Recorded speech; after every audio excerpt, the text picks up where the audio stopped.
Pour les élèves, c'est moins d'heures de cours. Si on prend les deux dernières réformes qui sont mises en place pour la rentrée, donc celle du lycée et celle du lycée professionnel, on a perdu 1 à 1h30 d'heures de cours. Donc sur 26 heures de cours, c'est un gros pourcentage. Ça veut dire que ces heures-là ne sont pas compensées pour les enseignants, mais elles ne sont pas non plus compensées pour les élèves. Et ce qui est le pire, c'est sur les lycées professionnels, ce sont des heures qui sont liées à l'enseignement général, donc des maths, du français, qui disparaissent en grande quantité de leur emploi du temps.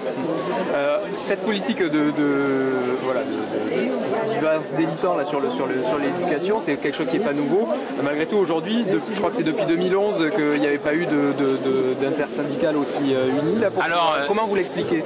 Effectivement, aujourd'hui, l'intersyndicale des 4 syndicats appelant ce matin à la manifestation, donc l'UNSA, la CFDT, le SNALC et la FSU, c'est quelque chose qui est nouveau.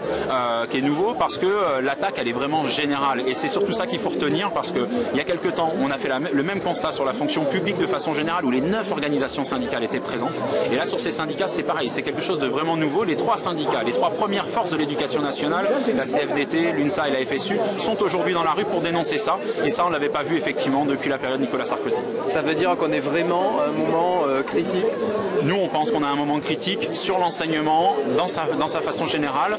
Le ministre a beau chercher à rassurer l'ensemble des personnels, à rassurer l'ensemble des parents. Aujourd'hui, personne n'est dupe.